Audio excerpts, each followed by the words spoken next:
indicators to that effect that it is not just we who are saying it anymore. Maybe at a point we will. We'll commission Global Info to tell us more. Don't worry. But that's also a good time to say thank you to all the people who started off with us. That's right. Reloaded 2 years ago. We thank them. Yes. Some have remained faithful. So it means you have to thank Helen. Oh, no. Helen is a solid. Founding father. Helen. Helen has fought with us, stood with us, fallen with us. It feels very good to still be standing. That is true. August this year will be 5 years. Officially, August 1, 2025 will be 5 years officially. You also joined in August. No. I started morning radio in August 2025, and from where we've traveled to today, boy, oh boy, oh boy, oh boy. Even woman, man. Girl. Even when people are saying, why do you let the woman have the microphone? We have the microphone because we have the women. We say that. They should come and take it. They should come. I'm here. I'm sitting here. Come for it. I'm here. But we've got Galamsey on our mind this morning. It's tabled for discussion. Now, something that is also making the waves because we're seeing a bit of a shift in the position of government is LI 2462. It's been the center of controversy to be repealed or not to be repealed. When does Parliament reconvene? I must find out because they've got a lot of issues to tackle. I cannot wait. So does Parliament before they even open the doors, I'll be there because I cannot wait to see members of Parliament in action. Astus has to start working to get you a special accreditation. Oh, la. I would love that. Astus, good morning. The CEO of Gold Board, Sami Jenfi, he says the LI it will be repealed when Parliament resumes. So when Parliament not amended? No, not amended. So he was emphatic that it will be removed from our books. It will be repealed when Parliament resumes. That's right. How far that travels, because it's something we'll keep an eye on, and then we'll get to know what will happen. But talking about Galamsey, there's a protest today. That's right. You know all the details. Because Helen is also protesting. Listen, I am not shy to admit that I like a demonstration or two. It's not a civic duty I shy away from Not at all. There are so many different tools that we can use in a democracy as a people to let our voices be heard, to highlight certain issues. For some people, they see demonstrations as a very negative thing, that you're trying to make someone unpopular and that can't always be the case. They do serve a purpose in our democracy. Now, I mentioned LI 2462 because it's one bone of contention that the likes of Awula Sewa have raised, that don't just repeal certain portions or remove or amend certain portions of that LI, completely scrap it. Whether or not this new posturing will soften the minds and hearts of those who are determined to hit the streets is something that is yet to be determined. But gentlemen, is it too early for the citizenry to hit the streets and talk about Galamsey, lament about the ills of Galamsey? Not at all. Even for a new administration that is barely 3 months, 4 months old, it is not new. I mean, they knew the situation and they campaigned based on some of the concerns we have. They had a position. If you listen to the now Land and Natural Resources Minister when he was in opposition, he was emphatic that declared the state of emergency. This LI we're talking about, it was mentioned that it will be repealed. Now they are in office, and for Galamsey or for illegal mining activities, there seem to be some, slow footing. Some they don't want to put their foot on the gas. That is what it seems. So, if this protest is happening, sorry, Cosby, you said is pussyfooting the word you are looking for? No, I said slow footing. Slow. Okay. So sorry, Cosby, to get you said from the part of government. Yes. Okay, you say it looks like there's some slow footing, pussyfooting. How do you assess that? They want to do it, but they don't want to do it. How do you assess that? Based on the promises they made when they were in opposition. I mentioned Amakofi Bua saying very strongly that declare it, the state of emergency. We'll have to declare it. Now, he says they are tackling the matter with all the emergency measures that is available. That does not equate to the same thing. So if there's the need to put pressure on government to do something about illegal mining, it should happen. Look, the EPA has been talking about it. Professor Kluche, the EPA boss, she has also been strong about the impact of illegal mining and what it is doing to environment. Something needs to be done. We don't have to lose sight of the fight and then begin to massage the numbers, massage the issues. If we're going all out, we should go all out, Helen. Certainly, Sixers, what about you? Is it ever too early for the citizenry to hit the streets, demonstrate, protest, let their voice be heard about critical issues such as Galamsey? I think it is too early. Because we have had conversations about Galamsey, and I, for one, I have been very hard-hitting because of pictures that I have seen, videos that I have seen, and in some instances, first-hand information that I have felt, gathered on how Galamsey is devastating us. And there was a change in administration. We would have to review what the state was in terms of executive execution. Then we'll see how this administration can come in. It's been, 3 months, 4 months? Mm-hmm. Crosby mentioned that.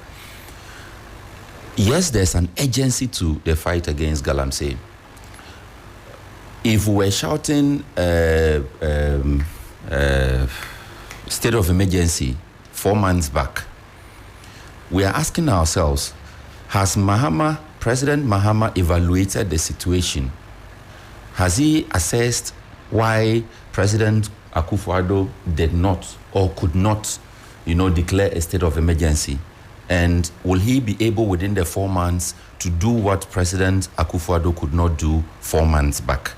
So to be fair, I think that we need all those stakeholders back on the grind. We need the media coalition. We need the eco-citizen group. We need Arocha Ghana. We need everybody to go back and work with this administration and then give clear timelines. I'm not sure whether that's been done. I'm not sure. We can certainly find that out.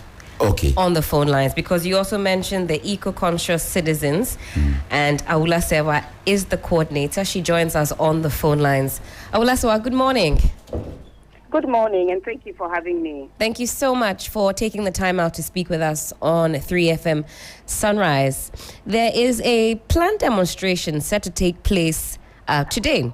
It's organized by the Generational Rights Protection Society, and it's a demonstration against Galamsey. Do you believe a demonstration at this point is necessary? We've got a new administration seemingly making steps to fight Galamsey. Well, what I would say is that as eco-conscious citizens, we didn't join the demonstration, not because we think that sufficient steps have been taken, but because we have been for a very long time asking for LI 2462, which is a low-hanging fruit, to be repealed. And we have been informed that when Parliament resumes, that is going to be done. So in the light of that, to go on a demonstration would appear that we have not taken that into consideration. But are we happy about the state of affairs? No. A lot needs to be done. We all knew about the state the country was in with regards to irresponsible and illegal mining before the elections. So just as we quickly were able to repeal e-levy and the betting tax, if some amount of seriousness was put into how we stop irresponsible mining, I believe other steps would have been taken by now. As I speak, there's so much devastation going on. We all know the River Confra has been diverted. Those steps are being taken. Our wetlands, especially the Peshi in La, is being filled to be built on. So there's a lot of work that needs to be done. But to go back to illegal mining, we want to give the administration some leeway for having at least seeing the wisdom in repealing LI 2462, and then we'll put other demands in place. If those demands are not met, then we can think of escalating. But for now, we want to give credit to the fact that they've seen the wisdom. Although it's taking too long, they have at long last seen the wisdom in repealing LI 2462. Right, and we're told, as you've also mentioned, that this will be revoked, LI 2462, once Parliament reconvenes. You also mentioned some other demands, and I'll be asking you about that very shortly. But I also want to know if eco-conscious citizens have formally engaged this particular administration, this new administration, by way of the ministry or the minister. Yes, this administration has been engaged with others. You mentioned Arocha Ghana. That's with right. Others, they have been engaged. There's been a meeting with not necessarily eco-conscious citizens, that we stand with Arocha Ghana. There's been a meeting with the land minister. So it is known what needs to be done. Even if you don't want to declare a state of emergency, all we are saying is that you need your army, armed forces, navy to deal with this problem. We call them environmental terrorists. So if there's terrorism taking place in your country, what are you doing about it? There's a clear and present danger. Ecocide, we are being poisoned. Our water bodies poisoned, our forest reserves being destroyed, a rise in kidney disease and maternal death. And what are we doing about it? You see, we need to understand that if we continue this way, Ghana will be no more. We face what we call an existential threat. In addition, there are national security threats, where we had a forest reserve with about 10,000 people. When the information said true, supposing it was Boko Haram or other jihadists hiding there. So when we say declare a state of emergency, we're not saying it's just for the sake of it. We are saying that if the Akufo-Addo administration didn't do this, you are resetting. So what exactly are you doing to deal with the existential threat we are facing, to deal with the environmental terrorism? We have asked for a state of emergency. You don't want to declare a state of emergency. What do you want to do to deal with the environmental terrorism taking place before it is too late? The window of opportunity to deal with this canker is closing. The window is closing. As we speak right now, the water we are drinking, Ghana water is not removing the heavy metals. So potentially, people are drinking poisoned water.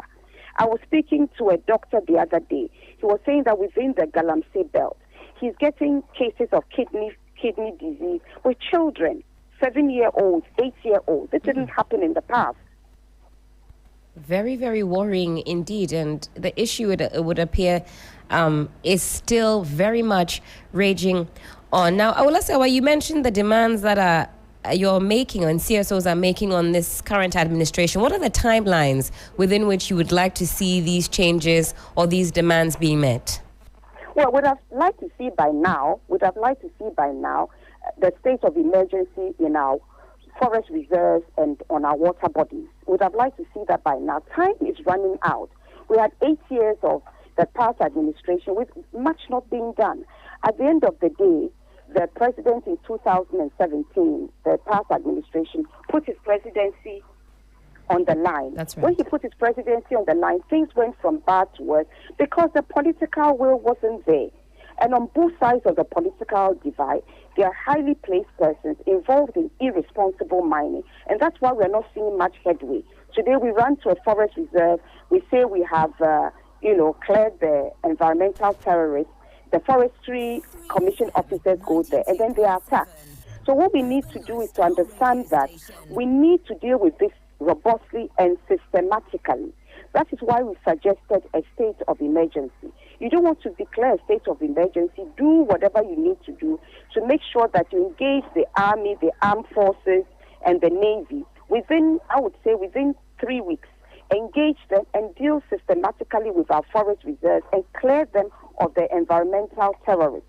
We cannot continue business as usual. But for that, you need the political will, which has been absent for a very long time. So we need the political will. So we said declare a state of emergency. We also said pause small-scale mining, community mining, whatever you want to call it. We're not saying that big companies cannot engage in irresponsible mining, but there are fewer of them and you can monitor. You've issued mining licenses like confetti to small-scale miners. You can't monitor.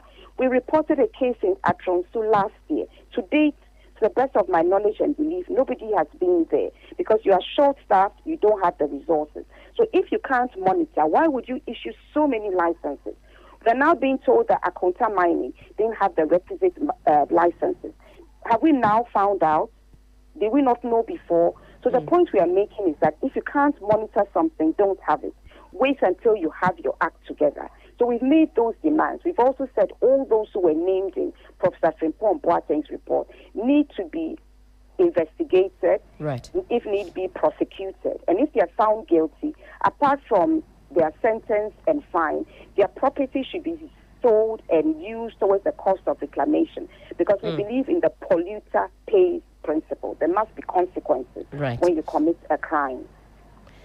Thank you so much for that. Sadly, we've run out of time, but I think, Aula Sewa, your point is well made, and I know we'll be engaging in the near future. Thank you so much for your time this morning, and for speaking with us, and also for your passionate and consistent advocacy. You remind us that with persistence, all things are possible. Thank you so much again. Thank you for having me. Again, that was Awula Sewa. She's the coordinator, Eco-Conscious Citizen, speaking to us there about the state of affairs as far as Galamsey is concerned. She says they will not be joining in the demonstration. They're happy that LI 2462 will be repealed or revoked, shall I say, once Parliament reconvenes. We keep our eyes firmly on that, of course, as Parliament reconvenes. We'll be bringing you more on that, what the timelines look like. But gentlemen, what a morning. She says they are waiting for action on that. Right. Yeah, and that is where I use the phrase again as a sign of goodwill. So when they raised the matter, yes, they said when Parliament reconvenes, and that was the second point I was going to go to. Yes, they will work on it. Okay. And is there, what I don't know is the information that Crosby chipped in, that because I know there was a back and forth on amendment, whether they would amend or not. Well, that has changed. That's coming from Sammy Jamfi. He's the acting chief executive officer of the Ghana Gold Board. He was categorical. Crosby, am I right? Yeah. He says LI 246 will be revoked. I didn't hear work on it where he will be revoked. So Awula Sewa says that they're happy to hear this, but it should have come as quickly as that e-levy revocation and the rest. But we'll park it here on 3FM Sunrise on 3FM 92.7. Thank you so much for sticking with us all the way through up until now. Enyonam Haliga is here looking wonderful in brown and black. She has a news update for us. We'll see you tomorrow, of course, bright and early. My name is Helen Apia Ampofo. On behalf of the rest of the team, do have a wonderful, wonderful, wonderful, wonderful Monday. If it's your birthday today, happy birthday to you. Let's get the birthday pictures up very quickly. Wish everybody a happy, happy, happy birthday on a glorious Monday morning. Do we have our birthdays ready? Okay. Lady with the red hair, happy birthday going out to Portia Yaira Lechu of UPSA. It's coming from your dad, Prosper. Also to Justice Elik Blim. He's our colleague here at MG in the engineering department. Cheers to new beginnings and the possibilities of greater grace. Mama Rita at 70 years. Mama Rita, you look regal indeed. It's coming from Johnny. It's coming from Nana Gazo. Mama Rita, happy birthday to you. We also have a macho man in the mix. Happy birthday, Samuel. May this day bring you joy and good health. It's coming from McBenn's event. And finally, happy birthday to my friend and brother, Daron Ninote. I appreciate you so much and I love you to the moon and back. Lyrics coming from your personal Daniela. Wala for who no get personal Daniela. That's it for our show this morning. Have a wonderful Monday. The news at 10 up next.